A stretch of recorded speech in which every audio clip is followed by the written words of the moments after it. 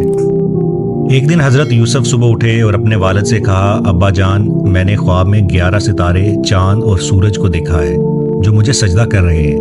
حضرت یعقوب نے فرمایا، بیٹے یہ خواب اپنے بھائیوں کو مت سنانا، ایسا نہ ہو کہ وہ دشمنی پر اتر آئیں۔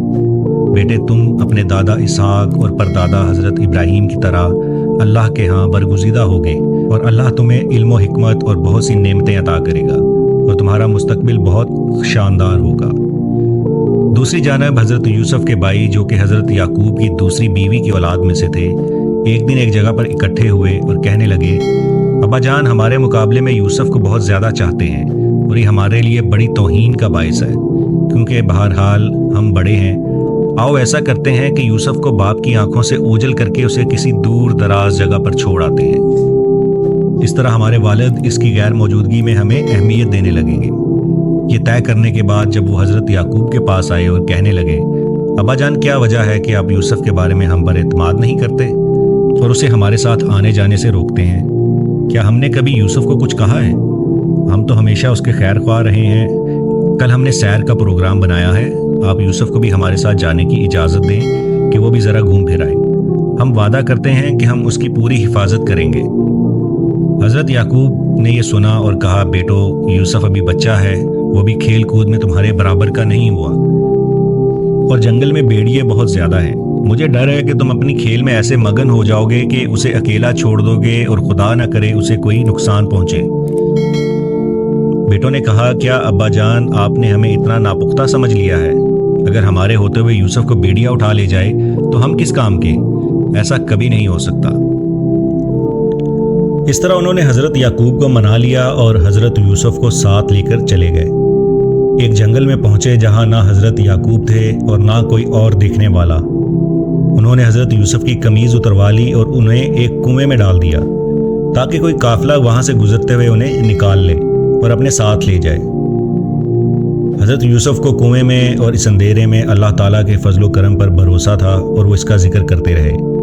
البتہ ان کے والد ان کی جدائی میں آنسو بہاتے رہے۔ ان کے دل سے بار بار یہ آواز آتی تھی کہ یوسف گھبراؤ مت، حالات کبھی ایک جیسے نہیں رہتے۔ شام ہوئی تو بھائی گھر لوٹے اور مگرمچھ کے آنسو بہاتے ہوئے حضرت یعقوب سے کہنے لگے، ابا جان ہم بالکل سچ کہہ رہے ہیں، ہم دوڑیں لگا رہے تھے اور یوسف کو اپنے سامان کے پاس چھوڑ گئے تھے۔ جب ہم واپس آئے تو دیکھا کہ یوسف کو تو بھیڑیا لے گیا ہے۔ ابو آپ ہماری بات کا یقین نہیں کریں گے اور یہی کہیں گے کہ ہم جھوٹ بول رہے ہیں۔ یہ دیکھیے یوسف کی قمیض، خون آلود قمیض جو ہم اپنے ساتھ لے کر آئے ہیں۔ حضرت یعقوب بہت رنجیدہ ہوئے اور فرمایا، ایسا نہیں ہے بلکہ تم نے کوئی چال چلی ہے۔ بہرحال صبر کے علاوہ اور میں کیا کر سکتا ہوں، اللہ تعالیٰ میری مدد کرے گا۔ دوسری جانب وہاں پر جہاں پہ حضرت یوسف علیہ السلام کو ان کے بھائی کنویں میں پھینک کر آ گئے تھے، وہاں سے ایک قافلے کا گزر ہوا اور پانی تلاش کرنے کے لیے کنویں کے قریب آیا۔ انہوں نے ڈول کنویں میں ڈالا، حضرت یوسف نے ڈول کو پکڑ لیا اور اس طرح کنویں سے باہر آ گئے۔ وہ پانی کی بجائے ایک خوبصورت لڑکے کو دیکھ کر کافی خوش ہوئے اور حضرت یوسف کو لے کر قافلے کے ساتھ ساتھ چلنا شروع ہو گئے۔ قافلے والوں نے سوچا کہ ہم حضرت یوسف کو اپنے ساتھ لے جائیں گے اور مصر میں جا کر بیچ دیں گے۔ وہ ایک دوسرے کو کہنے لگے کہ ذرا احتیاط سے کام لو، ایسا نہ ہو کہ کسی کا پتہ چل جائے اور کوئی ان کو ہم سے چھین لے۔ یوسف کے بھائی اگلے دن صبح صبح کنویں کی طرف آئے تاکہ معلوم کریں کہ یوسف پر کیا گزری۔ انہوں نے وہاں پر پہنچ کر دیکھا کہ قافلے نے یوسف کو کنویں سے نکال لیا ہے۔ انہوں نے قافلے والوں سے بات چیت بھی کی اور ان سے کہا کہ یوسف ان کا غلام ہے مگر ہر روز گھر سے بھاگ جاتا ہے۔ وہ اسے تنگ آ گئے ہیں اور اس کو اپنے پاس ہرگز رکھنا نہیں چاہتے بلکہ اسے بیچنا چاہتے ہیں۔ اس طرح سے انہوں نے اپنے ایک باصلاحیت، نیک اور خوبصورت بھائی کو چند روپوں کے بدلے بیچ ڈالا۔ یہ قافلہ مصر پہنچا۔ مصر کے عوام اپنی ضرورت کی اشیاء خریدنے کے لیے قافلے والوں کے پاس آئے۔ ہر شخص اپنی ضرورت کے مطابق کسی نہ کسی چیز کی تلاش میں تھا۔ یوسف کو دیکھ کر وہ لوگ سوچنے لگے کہ کیا یہ لڑکا بھی فروخت کے لیے ہے۔ اس زمانے میں رواج بھی یہی تھا کہ لڑکے لڑکیاں غلام اور کنیز بنا کر بیچ دیے جاتے تھے۔ چنانچہ ہر ایک یہ چاہتا تھا کہ یوسف کو خرید کر گھر لے جائے۔ آخر کار قافلے والوں کا یوسف کے بارے میں مصر کے بادشاہ جو کہ عزیز مصر کہلاتا تھا سودا طے پا گیا۔ عزیز مصر یوسف علیہ السلام کو اپنے محل میں لے گیا اور اپنی بیوی زلیخا کے سپرد کر دیا۔ بادشاہ نے ملکہ سے کہا کہ اس بچے کی سلیقے سے پرورش کرو، بلکہ اسے اپنے بیٹے کی طرح پالو، بڑا ہو کر یہ ہمارے بہت کام آئے گا۔ اس طرح اللہ تعالیٰ نے یوسف علیہ السلام کو کنویں کی اذیت ناک فضا سے نکال کر شاہ مصر کے آرام دہ اور پر آشائش محل میں پناہ دی، تاکہ لوگ دیکھیں کہ وہ کس طرح علم اور حکمت حاصل کرتے ہیں اور کیسے اپنے کردار کی حفاظت کرتے ہیں۔ حضرت یوسف شاہ مصر کے محل میں بڑے ناز و نعمت میں پلے، لیکن انہیں بھی بہت کچھ سیکھنے کے لیے ضرورت تھی اور تکالیف بھی برداشت کرنی تھی۔ وہ توحید پرست، عقل مند اور خوبصورت نوجوان تھے۔ انہیں مصری عوام کی بدکاریوں والا رہن سہن بالکل پسند نہیں تھا۔ ایک دن ملکہ مصر زلیخا نے ان سے کہا، یوسف، تم جوانوں کے مقابلے میں بہت زیادہ خوبصورت ہو، مگر تمہاری پاکیزگی اور پرہیزگاری حد سے بڑی ہوئی ہے۔ تم بھی یہاں کے لوگوں کی طرح زندگی بسر کرو۔ لیکن یوسف علیہ السلام نے زلیخا سے کہا، میرے لیے جیسی زندگی تم چاہتی ہو ممکن نہیں ہے۔ یہ دو ٹوک جواب سن کر زلیخا اور بعض دوسری عورتیں اس کی ہم خیال تھیں آگ بگولا ہو گئیں۔ انہوں نے منصوبہ بنایا کہ کسی طرح یوسف علیہ السلام کو قید کرا دیا جائے۔ حضرت یوسف نے بھی قید خانے کو گناہ کی زندگی پر ترجیح دی اور وہ بغیر کسی جرم کے قید میں ڈال دیے گئے اور برسوں وہیں رہے۔ مگر آپ کے دل سے یہ آواز آتی رہی، یوسف، یہ قید خانہ تیرے لیے شاہ مصر کے محل سے بہتر ہے۔ جب تک یہ تکالیف اور سختیاں برداشت نہیں کرو گے، اعلیٰ تعلیم اور تربیت نہیں پا سکو گے اور نہ ہی اعلیٰ منصب پر فائز ہو سکو گے۔ اس کے ساتھ ساتھ حضرت یوسف کے قید خانے میں 2 آدمی اور قید کیے گئے۔ ان میں سے ایک بادشاہ کا پانی پلانے والا اور دوسرا بادشاہ کا نان بھائی تھا۔ ایک دن وہ دونوں حضرت یوسف کے پاس آئے اور کہنے لگے، بھائی، آپ بڑے نیک اور اچھے آدمی ہیں، ہم دونوں نے خواب دیکھا ہے، بھلا اس کی تعبیر تو بتائیں۔ حضرت یوسف نے مسکراتے ہوئے فرمایا، کیوں بھائی، تم نے کیا خواب دیکھا ہے؟ ایک کہنے لگا، میں نے دیکھا کہ میں بادشاہ کے دربار میں ہوں اور ان کے لیے شربت بنا رہا ہوں۔ دوسرے نے کہا، میں نے دیکھا ہے کہ میں روٹیوں کا تھال سر پر رکھے ہوئے ہوں اور پرندے اس میں سے کھاتے جا رہے ہیں۔ حضرت یوسف نے فرمایا، آؤ تھوڑی دیر بیٹھتے ہیں، کچھ باتیں کرتے ہیں اور کھانا آنے تک آپ کے خواب کی تعبیر بھی بتا دیں گے۔ حضرت یوسف کہنے لگے، بھائیو، میں اس شہر میں بڑی آسودہ اور خوشحال زندگی بسر کر رہا تھا، لیکن میں نے اس شہر کے عوام، جو کہ نہ صرف اللہ تعالیٰ کو مانتے ہیں اور نہ ہی آخرت کی انہیں کوئی فکر ہے، ان کی بیرا روی اختیار نہ کی تو مجھے سزا کے طور پر اس قید خانے میں ڈال دیا گیا۔ حضرت یوسف نے ان سے کہا، سنو، تم میں سے جس نے یہ خواب دیکھا ہے کہ بادشاہ کے لیے شربت تیار کر رہا ہے، وہ جلد رہا کر دیا جائے گا اور اپنے پرانے کام پر لگا دیا جائے گا۔ البتہ جس نے یہ دیکھا ہے کہ پرندے اس کے سر پر رکھی ہوئی روٹیاں کھا رہے ہیں، اس کو تختہ دار پر لٹکا دیا جائے گا۔ یہ تھی وہ تعبیر جو تم معلوم کرنا چاہتے تھے۔ حضرت یوسف نے اس آدمی سے جس کے بارے میں انہیں یقین تھا کہ نجات پائے گا، اپنے پرانے منصب پر لوٹا دیا جائے گا، اس سے چپکے سے کہا، جب تم دوبارہ بادشاہ کے دربار میں آنے جانے لگو تو کسی دن ان سے کہنا کہ میں بے گناہ قید خانے میں پڑا ہوا ہوں، شاید میری رہائی کا کوئی اور راستہ نکل آئے۔ مگر وہ بھول گیا۔ اس نے شاہ مصر سے حضرت یوسف کا کوئی ذکر نہ کیا۔ اس طرح حضرت یوسف ایک مدت تک قید خانے میں اس طرح پڑے رہے کہ کوئی بھی ان کا پرسان حال نہ ہوا۔ ایک دن حسب معمول بادشاہ نے دربار لگایا، مگر وہ کچھ پریشان تھا۔ اس نے اپنے حواریوں سے کہا، میں نے ایک عجیب خواب دیکھا ہے اور میں سخت پریشان ہوں۔ میں نے دیکھا ہے کہ 7 کمزور گائیں 7 موٹی تازی گاؤں کو کھا رہی ہیں۔ ایک طرف گندم کے 7 ہرے بھرے خوشے ہیں، جبکہ دوسری طرف اتنے ہی سوکھے ہوئے ہیں۔ جلدی سے مجھے اس کی تعبیر بتاؤ، میں بہت پریشان ہوں۔ تمام لوگ یہ سن کر کافی پریشان ہوئے اور کہا، اے عزیز مصر، یہ محض آپ کی پریشان خیالی ہے اور پریشان خیالی کا کوئی مفہوم نہیں ہوتا۔ اسی وقت بادشاہ کے ساقی کو حضرت یوسف علیہ السلام کا خیال آیا، جنہوں نے اس کے خواب کی تعبیر بیان فرمائی تھی، اور وہ حرف بحرف صحیح نکلی۔ وہ فوراً بول اٹھا، اے عزیز مصر، میں اس خواب کی تعبیر بتا سکتا ہوں۔ بادشاہ نے بولا، تم کیسے بتاؤ گے جبکہ بڑے بڑے دانشور لا علمی کا اظہار کر چکے ہیں؟ وہ خواب کی تعبیر جانتا ہے، میں اس کے پاس جاؤں گا اور اس سے پوچھ کر آپ کو بتاؤں گا۔ وہ قید خانے میں حضرت یوسف کے پاس آیا اور کہنے لگا، اے نیک آدمی، ہمارے بادشاہ نے بھی ایک عجیب و غریب خواب دیکھا ہے، ذرا اس کی تعبیر بتاؤ۔ حضرت یوسف نے کہا، بتاؤ بادشاہ نے کیا خواب دیکھا ہے؟ تو ساقی نے پورا خواب حضرت یوسف علیہ السلام کو سنایا۔ آپ نے فرمایا بات یہ ہے کہ 7 سال تک تمہارے ہاں خوب گندم ہوگی، خوب غلہ ہوگا، پھر 7 سال تک مصر میں شدید خشک سالی آئے گی اور قحط پڑ جائے گا۔ یہ قحط 7 سال تک جاری رہے گا۔ چنانچہ پہلے 7 سالوں میں تمہیں چاہیے کہ زیادہ سے زیادہ گندم کاشت کرو، اور جب فصل پک جائے تو اس گندم کو سنبھال کر رکھ لو اور احتیاط سے تھوڑا تھوڑا استعمال کرنا۔ جب خشک سالی کے دن ہوں تو جمع شدہ گندم کو استعمال میں لاؤ، اور اس کے بعد خشک سالی ختم ہو جائے اور حسب معمول بارشیں ہونا شروع ہو جائیں تو لوگ خوب غلہ پیدا کریں۔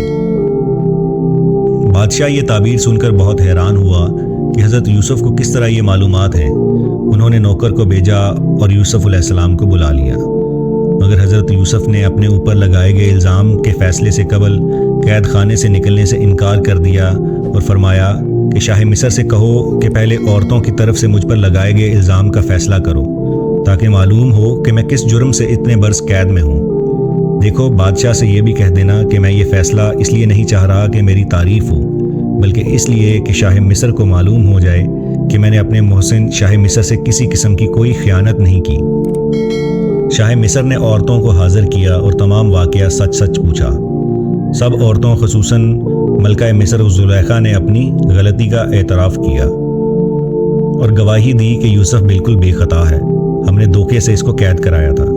اس کے بعد حضرت یوسف علیہ السلام کو باعزت طور پر قید خانے سے آزاد کر دیا گیا، بلکہ انہیں مصر کے خزانے کا نظام بھی دے دیا گیا تاکہ وہ اپنی مرضی سے جس طرح چاہیں استعمال کریں۔ یوں اللہ تعالیٰ نے حضرت یوسف کو دنیا میں بھی عزت و وقار عطا فرمایا۔ اب حضرت یوسف گویا خود عزیز مصر تھے اور عوام کی فلاح و بہبود کے لیے کام کرتے تھے۔ اللہ تعالیٰ کسی کے عمل کو ضائع نہیں کرتا اور نیک اعمال لوگوں کو اسی طرح عزت دیا کرتے ہیں۔ دوسری جانب حضرت یوسف علیہ السلام کے بھائی جو کہ کنعان میں رہتے تھے، اس علاقے میں سخت قحط آیا، کھانے پینے کی قلت پیدا ہوئی، گندم ناپید ہو گئی۔ انہیں اطلاع ملی کہ مصر میں گندم بہت بڑی مقدار میں موجود ہے اور وہاں سے مل سکتی ہے۔ وہ مصر گئے تاکہ اپنے اہل و عیال کے لیے گندم خرید کر لائیں۔ اب چونکہ عزیز مصر خود حضرت یوسف علیہ السلام تھے اور ہر اس شخص کو جو گندم خریدنا چاہتا تھا آپ کے دربار میں حاضر ہونا پڑتا تھا۔ حضرت یوسف کے بھائی اس چیز سے بالکل بے خبر تھے، چنانچہ جب وہ آپ کے دربار میں آئے تو انہوں نے فوراً ان کو پہچان لیا، مگر ان کے بھائیوں کو بالکل پتہ نہ چلا کہ کس دربار میں آئے ہیں۔ اپنے باپ کی یاد میں حضرت یوسف علیہ السلام کی آنکھوں سے آنسو بہنا شروع ہوئے، مگر آپ نے ضبط کیا اور بھائیوں سے مخاطب ہو کر کہا، کیسے آئے ہو؟ وہ بولے، ہم پیغمبر خدا یعقوب کے بیٹے ہیں، ہمارے علاقے کنعان میں سخت قحط پڑ چکا ہے، چنانچہ ہم اپنے خاندان کے لیے گندم حاصل کرنے کے لیے آئے ہیں۔ حضرت یوسف نے کہا کہ حضرت یعقوب کے بیٹے صرف تم ہی ہو، یہ تمہارے علاوہ کوئی اور بیٹا بھی ہے؟ وہ بولے، ہماری دوسری والدہ سے 2 بیٹے اور بھی ہیں، ان میں سے ایک کو بھیڑیا کھا گیا تھا اور دوسرا ہمارے والد کے پاس ہے۔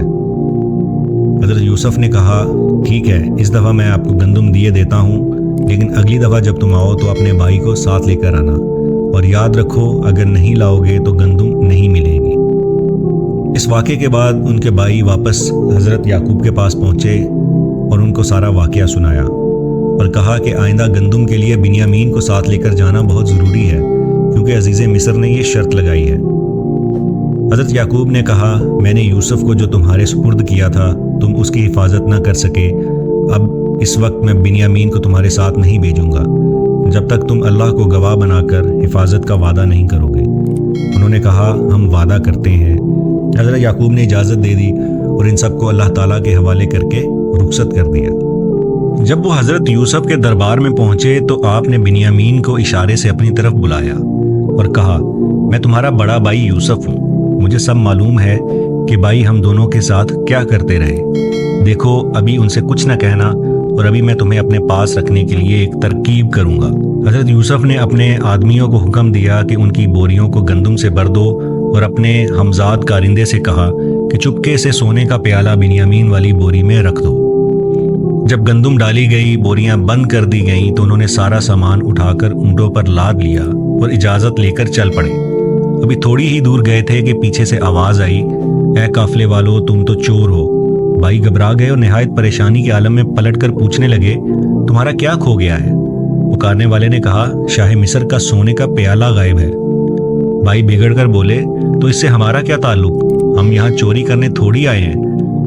پکارنے والے نے کہا اچھا ہم تمہاری تلاشی لیں گے، مگر یہ بتا دوں اگر تم میں سے کسی کے سامان سے وہ پیالہ نکل آیا تو ہم اسے اپنے پاس یہاں روک لیں گے۔ بھائیوں نے کہا ٹھیک ہے۔ پکارنے والا ان سب کو واپس لے گیا اور حضرت یوسف کے دربار میں ان کی تلاشی لی۔ بنیامین کے سامان سے پہلے انہوں نے بھائیوں کے سامان کی تلاشی لی اور آخرکار سونے کا پیالہ بنیامین کے سامان سے نکل آیا۔ یہ دیکھ کر بھائی سخت پریشان ہوئے اور بڑبڑائے، اوہ اس نے چوری کی ہے، اس کے دوسرے بھائی نے بھی تو کی تھی۔ حضرت یوسف نے فرمایا تم بہت بد اعمال لوگ ہو، یہ جو باتیں تم بتا رہے ہو اللہ ان کی حقیقت سے خوب آگاہ ہے۔ پھر وہ منت کرنے لگے، اے عزیز مصر اسے چھوڑ دیجئے، اس کی جگہ ہم میں سے کسی ایک کو رکھ لیں۔ اصل میں بات یہ ہے کہ ہمارے والد بہت بوڑھے ہیں اور وہ اس سے بہت پیار کرتے ہیں، اس کے بغیر جب ہم واپس جائیں گے تو ان کو سخت صدمہ پہنچے گا اور وہ رنجیدہ ہوں گے۔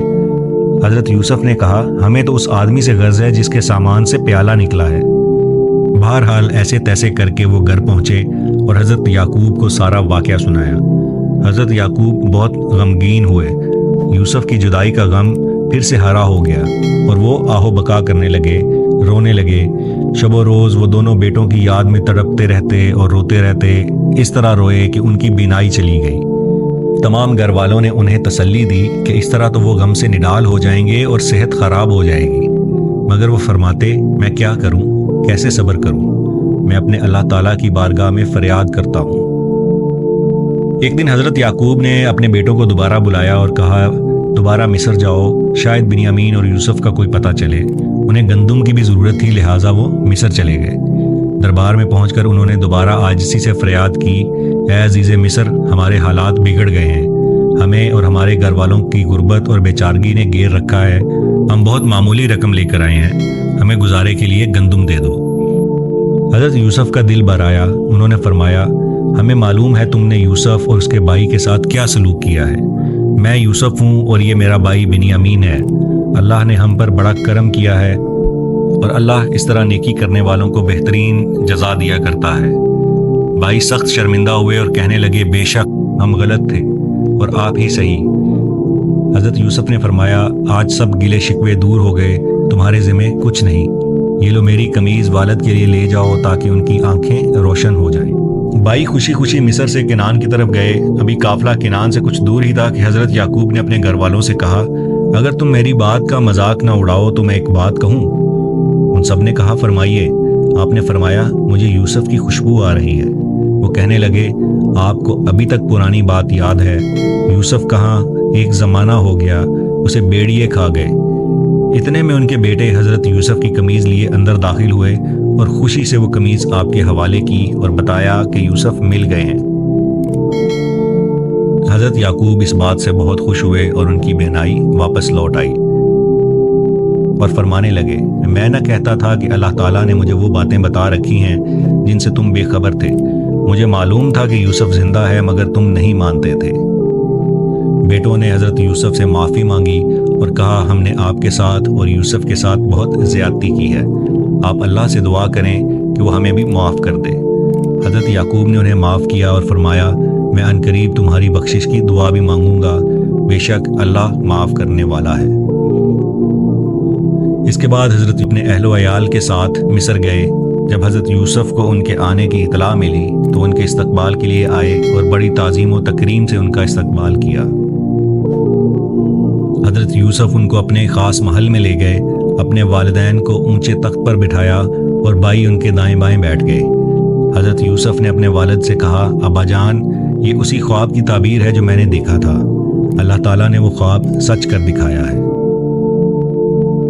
اس کے بعد حضرت یعقوب کا سارا خاندان وہیں رہا۔ حضرت یعقوب اور حضرت یوسف نے مل کر لوگوں کو خدائے وحد و تعالیٰ کی عبادت کرنے کی دعوت بھی دی تاکہ سب کے سب حضرت اسحاق اور ابراہیم کے دین پر قائم رہیں اور دوسرے لوگوں کی طرح بتوں کی پوجا نہ کریں۔ حضرت یوسف کا یہ واقعہ ہمیں صبر کی تلقین دیتا ہے اور یہ بتاتا ہے کہ اللہ تعالیٰ اپنے نیک بندوں کے لیے کسی نہ کسی طریقے سے راستہ نکالتا ہے۔ پروفٹ سیریز کی اس طرح کی مزید ویڈیوز دیکھنے کے لیے میرے اس چینل کو سبسکرائب کریں۔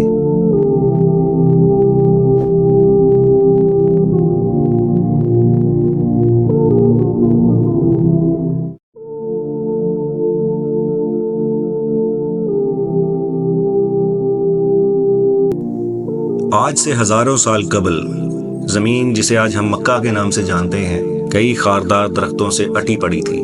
یہاں نہ پانی تھا، نہ سبزہ اور نہ ہی گھاس پھوس اور نہ کسی قسم کا جانور۔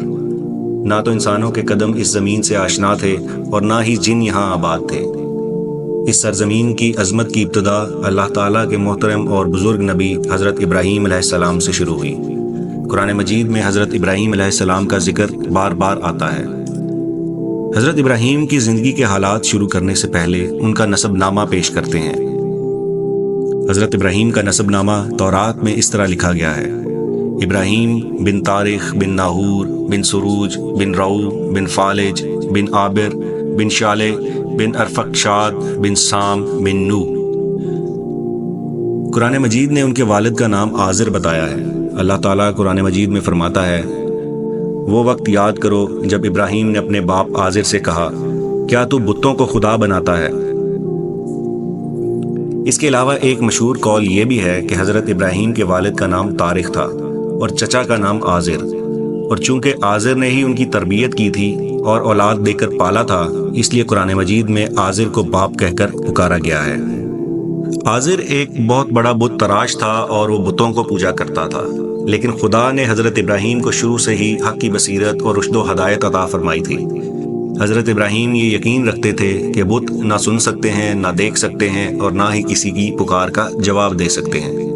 وہ صبح و شام آنکھ سے دیکھتے کہ ان بے جان مورتیوں کو میرا باپ اپنے ہاتھوں سے بناتا ہے اور گڑتا ہے، اور جس طرح اس کا جی چاہتا ہے ناک، کان، آنکھیں اور جسم تراش لیتا ہے، خریدنے والوں کے ہاتھ فروخت بھی کر دیتا ہے۔ تو یہ کیسے خدا ہو سکتا ہے یا خدا کے برابر ہو سکتا ہے؟ یہی وجہ تھی کہ حضرت ابراہیم نے اپنے باپ اور اپنی قوم سے کہا، یہ مجسمے کیا ہیں جنہیں تم لیے بیٹھے ہو؟ وہ جواب میں کہنے لگے، ہم نے اپنے باپ دادا کو انہی کی پوجا کرتے ہوئے پایا ہے۔ ابراہیم علیہ السلام نے کہا، بلا شبہ تم اور تمہارے باپ دادا کھلی گمراہی میں ہیں۔ انہوں نے کہا، کیا تو ہمارے لیے کوئی حق لایا ہے یا یوں ہی مذاق کرنے والوں کی طرح کہتا ہے؟ حضرت ابراہیم نے کہا، یہ بت تمہارے رب نہیں بلکہ تمہارا پروردگار، زمینوں اور آسمانوں کا پروردگار ہے، جس نے ان سب کو پیدا کیا، اور میں اسی بات کا قائل ہوں۔ حضرت ابراہیم کے بارے ارشاد ہوا ہے کہ جب رات طاری ہوتی تو وہ دیکھتے کہ ایک تارا ہے، انہوں نے کہا یہی میرا رب ہے، لیکن جب وہ ڈوب گیا تو انہوں نے کہا نہیں۔ پھر جب چاند کو دیکھا تو بھی یہی کہا کہ یہ میرا رب ہے، لیکن وہ پھر ڈوب گیا۔ پھر سورج کو دیکھا، جب وہ بھی ڈوب گیا تو کہا یہ خدا نہیں ہو سکتے۔ حضرت ابراہیم نے سب سے پہلے اپنے باپ آزر کو مخاطب کیا اور کہا، اے میرے باپ، خدا پرستی اور معرفت الہی کے لیے تم نے جو راستہ اختیار کیا ہے اور جس کو آباء و اجداد کا کریم راستہ بتاتے ہو، یہ گمراہی اور باطل ہے۔ صراط مستقیم اور راہ حق صرف وہی ہے جس کی میں دعوت دے رہا ہوں۔ اے میرے باپ، اللہ تعالیٰ کی اطاعت کرنا ہی سرچشمہ نجات ہے، نہ کہ تیرے بنائے ہوئے ہاتھوں کے ان بتوں کی پرستش کرنا۔ آزر نے حضرت ابراہیم کی اس نصیحت پر کوئی غور نہیں کیا اور اپنے بیٹے کو دمکانا شروع کیا اور کہا، ابراہیم، اگر تو بتوں کی برائی سے باز نہیں آئے گا تو میں تجھے سنسار کر دوں گا۔ انہی حالات کے پیش نظر حضرت ابراہیم علیہ السلام نے ایک دفعہ اپنے علاقے کے مندروں کے اندر موجود دیوتا اور دیویوں کو اور ان تمام بتوں کو جن کی وہ لوگ پوجا کیا کرتے تھے توڑ ڈالا۔ قرآن پاک نے اس واقعے کو اس طرح بیان کیا ہے، بس چپکے سے جا گھسا ان بتوں کے درمیان، کہنے لگا ان کے دیوتاؤں سے، تم کیوں نہیں کھاتے ہو؟ تم کو کیا ہو گیا ہے؟ کیوں نہیں بولتے ہو؟ پھر اپنے داہنے ہاتھ سے ان سب کو توڑ ڈالا اور ان کے ٹکڑے ٹکڑے کر دیے۔ جب تمام لوگ میلے سے واپس آئے تو بتوں کا یہ حال پا کر سخت غصہ ہوئے اور ایک دوسرے سے پوچھنے لگے، یہ کیا ہوا ہے اور کس نے کیا ہے؟ ان میں سے ایک وہ بھی تھا جس کے سامنے حضرت ابراہیم نے ایک بار کہا تھا کہ میں تمہارے بتوں کے ساتھ ایک خفیہ چال چلوں گا۔ انہوں نے فوراً کہا، یہ انہی کا کام ہے، وہی ہمارے دیوتاؤں کا دشمن ہے۔ جب انہوں نے حضرت ابراہیم علیہ السلام سے اس کے بارے میں پوچھا تو انہوں نے کہا کہ سب سے بڑے بت نے یہ کیا ہے، بس اگر تمہارے دیوتا بولتے ہوں تو ان سے پوچھ لو۔ اس طرح حضرت ابراہیم علیہ السلام کی حجت اور دلیل کامیاب ہوئی اور دشمنوں نے اعتراف کر لیا کہ ہم ہی ظالم ہیں۔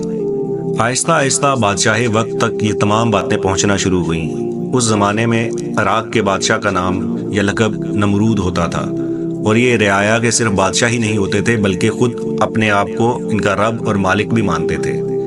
نمرود نے حضرت ابراہیم علیہ السلام سے دریافت کیا، اگر میرے علاوہ تیرا کوئی رب ہے تو اس کا کوئی ایسا وصف بیان کرو جس کی قدرت مجھ میں نہ ہو۔ حضرت ابراہیم نے کہا، میرا رب وہ ہے جس کے قبضے میں موت اور حیات ہے، وہی موت دیتا ہے اور زندگی بخشتا ہے۔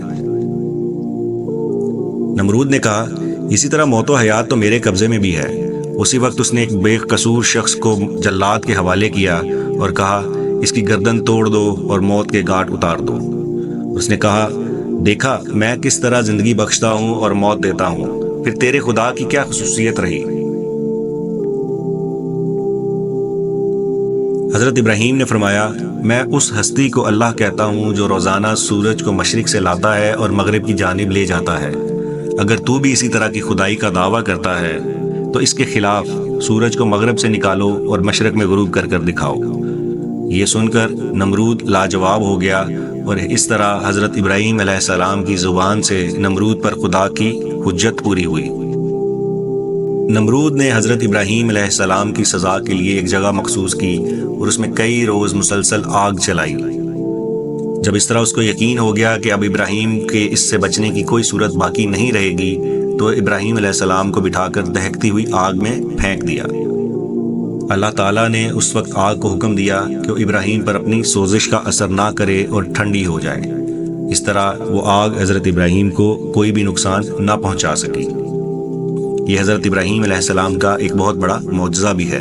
اپنی قوم کو لگاتار تبلیغ کرنے کے باوجود جب قوم نے آپ کا پیغام نہیں سنا اور ساری جد و جہد کے نتیجے میں صرف 2 شخص آپ پر ایمان لائے، جو ایک آپ کی چچا زاد بہن سارہ اور دوسرے آپ کے بھتیجے حضرت لوط علیہ السلام تھے، تو انہوں نے وہاں سے ہجرت کرنے کا فیصلہ کیا اور وہ اپنے ریوڑ کو لے کر اور شہر سے نکلے اور حران کا رخ کیا۔ بعد میں حضرت ابراہیم علیہ السلام فلسطین کی طرف گئے۔ فلسطین میں قیام کے دوران آپ کے ہاں بڑے بیٹے اسماعیل علیہ السلام حضرت ہاجرہ سے پیدا ہوئے، اور آپ کی پیدائش کے بعد جس وقت حضرت ابراہیم فلسطین میں تھے، حضرت اسماعیل ایک چھوٹے بچے تھے۔ اللہ تعالیٰ کی طرف سے حکم ملا کہ خانہ کعبہ کو پاک صاف کر کے نماز سے آباد کرو۔ اس حکم کی تعمیل کے لیے جبرائیل کی رہنمائی میں حضرت ابراہیم علیہ السلام اپنی بیوی ہاجرہ اور حضرت اسماعیل کو لے کر حجاز یعنی کہ آج کا سعودی عرب اس کی طرف روانہ ہوئے۔ آب زمزم کا جاری ہونا اور حضرت ہاجرہ کا صفا مروہ کی پہاڑیوں کے اوپر دوڑ لگانا اسی عرصے کے دوران واقعہ موجود ہے، اور آج کے دن کے مسلمان حج میں صفا اور مروہ کے درمیان جو سعی کرتے ہیں اسی کی یادگار ہے۔ حضرت ابراہیم علیہ السلام کو اللہ تعالیٰ نے فرشتوں کے ذریعے ایک بیٹے کی خوشخبری بھی دی جب وہ بڑھاپے کی عمر میں تھے۔ انہوں نے ان کا نام اسحاق رکھا، اور انہی کی اولاد سے یعقوب اور اس کے بعد کے رسول اور پیغمبر اس دنیا میں تشریف لائے۔ اللہ تعالیٰ نے حضرت ابراہیم علیہ السلام کو مختلف موقعوں کے اوپر آزمایا، جس میں سے ایک سب سے اہم آزمائش قربانی کا موقع تھا، جس کی یاد میں مسلمان آج بھی عید الاضحیٰ کے موقع پر جانور قربان کرتے ہیں۔ اللہ تعالیٰ نے سورہ مریم میں حضرت ابراہیم علیہ السلام سے متعلق فرمایا، یاد کرو کہ کتاب میں ابراہیم کا ذکر، بے شک وہ صدیق تھا۔ اس کے علاوہ حضرت ابراہیم کے سلسلے میں حضور اکرم صلی اللہ علیہ وآلہ وسلم کو مخاطب کر کے سورہ نمل میں فرمایا، پھر ہم نے تیری طرف وحی بھیجی کہ تم ملت ابراہیمی کی پیروی کر، جو ابراہیمی کے خالص خدا کی طرف جھکنے والا تھا۔ یہ اور اس قسم کی اور بہت سی آیات حضرت ابراہیم کی ان خصوصی صفات کا ذکر کرتی ہیں اور بتاتی ہیں کہ اس طرح کی مقدس اور جلیل القدر ہستی کے متعلق کوئی غلط رائے کرنے کا تصور نہیں کیا جا سکتا۔ جب اللہ تعالیٰ کی آزمائش میں حضرت ابراہیم علیہ السلام پورے اترے تو اللہ نے انہیں امام الناس کا خطب دیا، اور ساتھ ہی انہیں ایک اور بیٹے اسحاق علیہ السلام کی بشارت بھی دی۔ حضرت اسماعیل علیہ السلام حجاز کی ہی سرزمینوں میں مستقل طور پر آباد ہوئے، وہیں ان کی شادی ہوئی، اور اس شادی کے بعد حضرت ابراہیم اپنے بیٹے اسماعیل سے ملنے کے لیے حجاز کی سرزمین پر آیا کرتے تھے۔ جب حضرت ابراہیم علیہ السلام کی عمر 175 سال کو پہنچی تو آپ نے وفات پائی۔